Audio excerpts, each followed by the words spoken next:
morning. My name is Sri Ramani. I'm teaching faculty at the Penn State College of Medicine, Hershey Medical Center. was previously involved in resident education, fellow education, and I was the division director for cardiac anesthesia. I thank the organizers for inviting me to speak on this topic, especially Dr. Muralidharan for extending this invitation and the hospitality. This is a view of the Medical College campus. And if you ask yourself, where is Hershey? It's a tiny town in the middle of Pennsylvania. There's New York and Washington, D.C. for reference. This is the view from the other side. This is the Medical College, and this is the view in the fall season. I know this is the last session before lunch, so given that we have 20 minutes, I do not want to stand between you and lunch. So let's get with the objectives. You've heard detailed descriptions of how to do studies, and I want to take a slightly different tack, having worked with both trainees and establishing ultrasound programs. So I'll take more of a topical view rather than tell you how to do echocardiography. So along with cardiac ultrasound, you produce thoracic ultrasound. You can diagnose several conditions, and depending on the kind of ICUs you work in, these are some of the common events and conditions that patients present with where it may be useful. So, you can't always know what you're looking at. Sometimes all you see are pieces of plastic that look like children's toys, but if you put them together, you have discernible patterns. Similarly, when you're looking at an echo machine, for the first time, all you see are black and white dots. But if you have cognitive aids, or if you learn the theory first, then you can actually know what you're looking at. So when you're at the bedside, often they make certain measurements on patients. These are called observations or vital signs, and they're shown at the bottom, CVP, temperature, or MAP. On the other hand, when we communicate with other clinicians or even patients, we come up with diagnoses. They're shown as black dots, whether it's pulmonary edema or hypovolemia. But in between these two, there are modeling parameters, things that we intuitively derive, whether it's the left ventricular end diastolic volume, bed space, or shunt. We don't actually look at these things. Echocardiography or ultrasound has changed some of these things, and at least some of the parameters can be observed. For instance, left ventricular end diastolic volume. And perhaps this will change how we think about these diagnoses. SAFE stands for Systems Engineering to Improve Patient Safety. When you talk of culture, culture is a set of practices, protocols, behaviors that depend on underlying beliefs. And if you want to change the culture in a workplace, you have to change underlying beliefs. So how do you change that? Take a very pragmatic approach. And in general, if you want to introduce a new practice, you would ask yourself, well, who does what, when, where, and how? And of course, if you're an administrator, who's going to pay for it? As a bedside clinician, you set yourself smart goals if you have the echo machine, right? You see, these are, which images should I obtain to get the diagnosis and move on? Whereas if you are in a leadership position, you'd ask yourself, how do you ensure quality control? How do you ensure that these things remain safe? Because the greatest danger from ultrasound is misinterpretation of images, not necessarily radiation hazards. So, in general, you have to know the data, you have to know the patient, and often there is not enough time when you're working in the ICU to make a diagnosis. When you come to these meetings, you see detailed, very beautiful images presented, but if you do this day in and day out, you don't get these sort of images.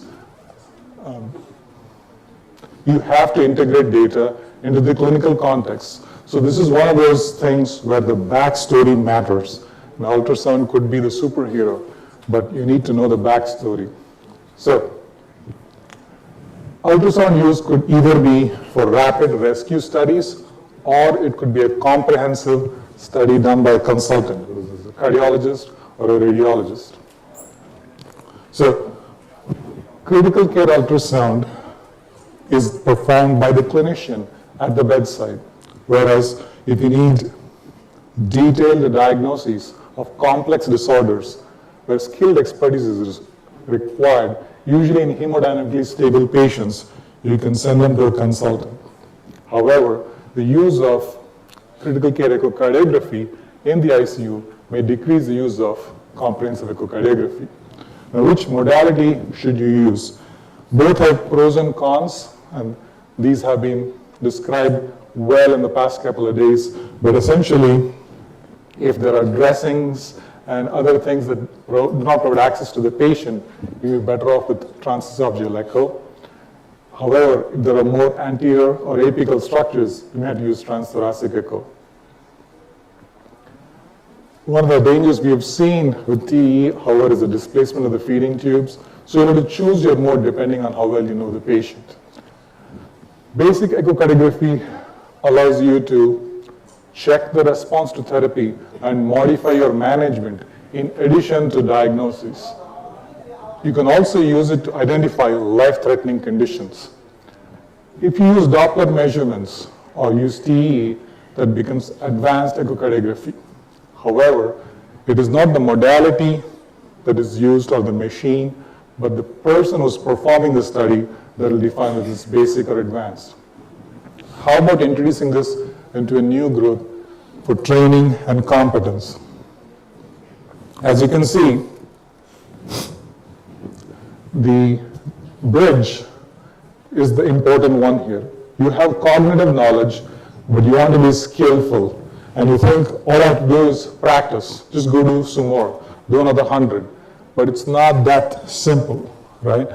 Because there is a didactic component to it, which is not clearly defined.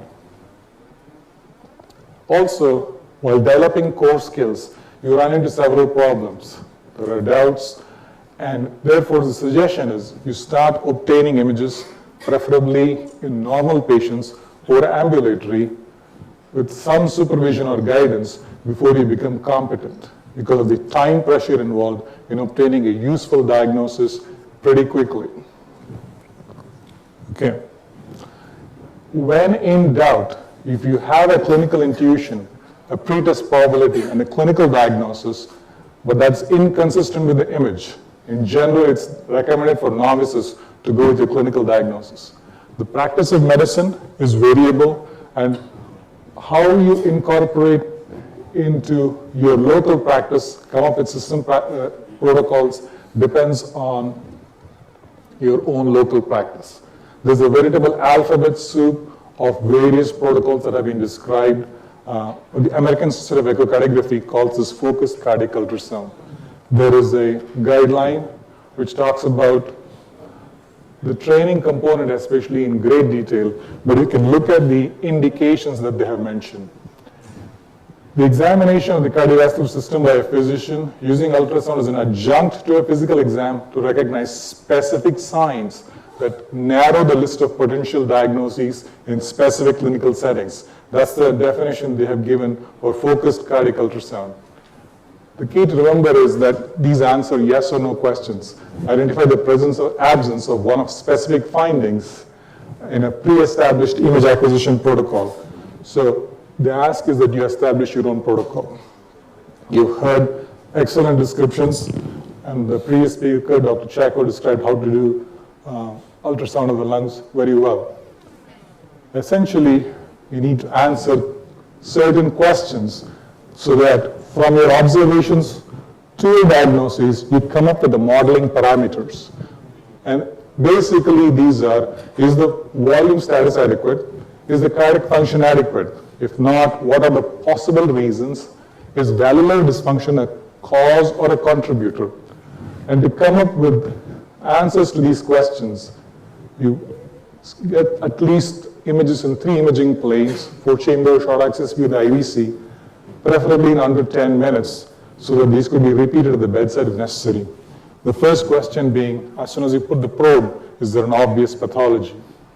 So these are the imaging windows, subcostal, apical, and parasternal, and each of the imaging windows has imaging views.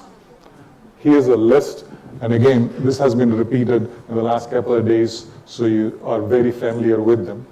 So what do you look for? Number one, obvious pathology like pericardial effusion. The LV structure, which includes wall thickness and chamber dimensions.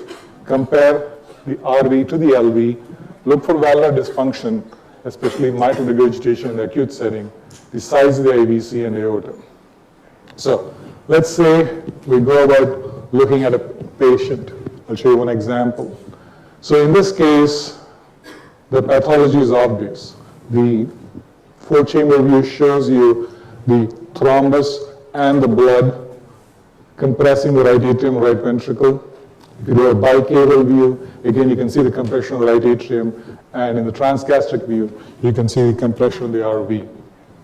Next, if you were to perform the four-chamber view, whether it's by TEE or TTE, by using the trace function, you can compare the area of the right ventricle to the left ventricle, and if the ratio is greater than 6, it suggests right ventricular dilation. In the short axis views, you can look for ventricular function. If the ventricular function is good and the IVC is not suggesting hypovolemia, you have a diagnosis of vasoplegia. However, in the transthoracic mode, by using M mode, you can also look for paradoxical motion of the septum. You can also trace out the areas in the short axis view to compare chamber size and function. These are vena cava views from the subcostal position. On the left, you have an IVC that is completely collapsed. On the right, you have an IVC which is dilated. Between these two extremes, you can use indices to suggest either a distensibility index or a collapsibility index in ventilated patients. So you put the data together to come up with a diagnosis in patients who are hemodynamically unstable. So for example, you start with obvious pathology, pericardial effusion, you don't have it, you look at the next question, which is what is the end systolic volume? If the end systolic volume is low, you look at the LV function. If the LV function is normal, then look at the left ventricular and diastolic volume and IVC. If the IVC is collapsed, you have a diagnosis of hypovolemic shock. So the idea is to integrate the information that you see, and you would only know that if you know the clinical context of the patient. So these images are obtained by the clinician at the bedside who puts the piece of information together. Okay. So echocardiography has been used for hemodynamic assessment. What about patients with dyspnea or respiratory failure? Absolutely. You can use it if you think along similar lines for patients with acute respiratory failure and come up